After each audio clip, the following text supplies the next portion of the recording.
All right, everybody, welcome back. Good afternoon. Hope you guys are doing well. We should be getting an injury report from the Seahawks and the Jaguars pretty soon here. But before we get there, we got one last college football prospect video to do, and this is going to be about the defense. And again, when the season started, I was definitely in a place where I was thinking, I think I know what the Seahawks might need next season. They need a nose tackle, a real nose tackle. They need an edge rusher. They need a cornerback. Starting to think we might need to expand out to linebacker, but I'm not going to do it this week. It might happen starting next week. We might kind of redo the way we're doing these videos starting next week because things have changed a little bit. At this point, I don't know how you can feel great about Tyree Snipe being a starter long term. But let's go ahead and make do with what we have, and maybe Tyree Snipe will play a really good game this week and we'll feel differently. Anyway, be right back. All right, guys, let's take a minute so I can tell you about Sleeper, a one-stop shop for all your sports needs. You can celebrate and chat on sports games in real time with other users. You can get the fastest scores, blazing fast sports news and sports alerts right at your fingertips. And of course, you can use Sleeper to play in fantasy leagues and win real money on picks contests. This is the way sports were meant to be enjoyed together. So download Sleeper today. Use promo code SBN to get up to a $100 match on your first deposit.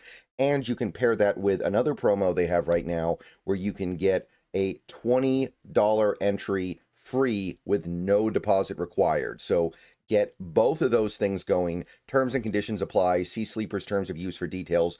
Currently operational in over 25 states and growing. So check out Sleeper today. Get to it and go have some fun with sports this year. All right. So we'll start with nose tackle here. We've got Keanu Tanuvasa, who I feel like I talk about almost every week. Right now, he's not considered a high-level draft prospect. You could probably get him in honestly, the late portions of day 3 at this point, but I like him. BYU, 3 tackles, including 1 for a loss, had 2 pressures. BYU allowed 156 rushing yards, which isn't great, but only 3.3 yards a carry, which is totally fine. 64.4 PFF. Also, Christian Miller, the Georgia guy. Continue to like him, although he may get drafted a little too high to be a pure nose. 1 tackle, 1 pressure. Georgia only allowed 45 yards rushing, 2 yards a carry. 70.2. And welcome back. It's not his first week back, but he got back pretty recently. Tim Keenan III, and I'm really happy he's back because I like him a lot.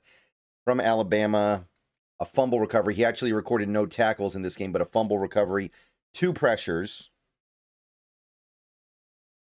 Alabama did get run on a little bit by Vanderbilt, but it was only 136 rushing yards total, which they didn't try to run the ball that much, right? They didn't run the ball a lot in Alabama. Or against Alabama, excuse me. So they had kind of almost 2 really long carries that made up most of their total. And then they didn't run the ball that much outside of that. 67.7 PFF grade. So I think this should be a pretty decent year for nose tackles in the draft, and I really want to come away with one. Very important in my estimation. Okay, edge rusher. This was a very good week for edge rushers, guys. Extremely good. We have Akeem Mesidor of the Miami Hurricanes. 6 tackles, 2 for loss. Only 1 sack, but 8 pressures. A lot of high pressure numbers this week. He did miss 1 tackle, so he only had a 72.6, but that's still good. And I like him. I like him a lot. Got Ruben Bain Jr., also of Miami. Definitely going to be talking about those guys a lot this offseason. Got 4 tackles, 11 pressures. He did miss 2 tackles, but again, when it comes to guys like edge rushers, I feel like they're coming in so hot off the edge that missed tackles are going to happen, and it is what it is. 89.3 PFF grade, so that is stellar. He's been graded crazy high pretty much every game. Really, really good stuff from him. R. Mason Thomas of Oklahoma. Good game from him. 6 tackles, 2 for loss, a sack, forced a fumble, 5 pressures, 96.4. That is one of the highest PFF grades you'll see all year. Right now, I think Mason will probably end up being like a 2nd-round pick. You could definitely put him in a stack with guys like Boye Mafe and Derek Hall and just kind of keep adding on with those 2nd-round edges, and I think feel pretty good about yourself. At a certain point, though, I want to get like a legitimate blue chipper. Cassius Howell of Texas A&M, the Aggies. 3 tackles, all of them for loss, and all of them were sacks, by the way. So this guy had a hat trick of sacks in this game. Did also have 1 pass batted down at the line, 6 pressures, 85.2. It was a really, really good week for these edge rushers, man. I like this crop a lot. I would love to get a blue chipper, but even somebody in like the 3rd round is probably going to be really good. David Bailey of Texas Tech University, check this out. 3 tackles, 3 for loss, all of them, 2 sacks, 1 forced fumble, 12 pressures, 12. You got that right. Did commit 1 penalty. You know how hard it is to commit a penalty and still get a 94.8 from PFF, though. That is pretty remarkable stuff. So David Bailey should be a really fun candidate for maybe even a 1st-round pick with the way things are going. He might get pushed up there. Finally, we got corners. Standout guys to me this week. Avion Terrell for Clemson. Obviously, bad year for Clemson, but Terrell, two tackles, forced a fumble, had a quarterback pressure, allowed 1 catch for 4 yards on the day. They're playing North Carolina, not a very good team, but not a terrible team either necessarily. 74.1 PFF, I like it. Dalen Everett, this is kind of an interesting one. The Georgia guy, 2 tackles, didn't allow a single catch on 3 targets, 0 for 3. He did have 1 penalty, though, but 57.1. When you don't allow a single catch as a corner, I think you do a little bit better than 57.1. Obviously, they're seeing something with him they don't like that isn't really showing up in the results of his game, but it is certainly very interesting the way in which they've evaluated him for this game.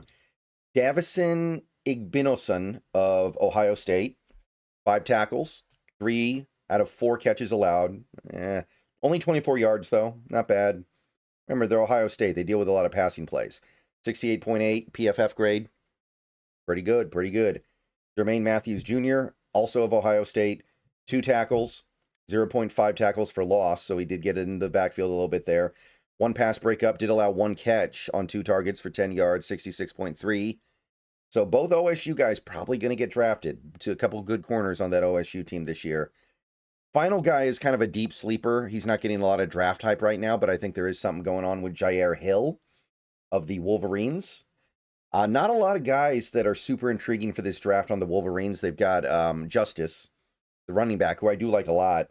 It's kind of thin otherwise, but Jair Hill, I think, is going to make a run at things here. 3 tackles, broke up a pass, only allowed 1 catch on 3 targets for 5 yards, 76.3.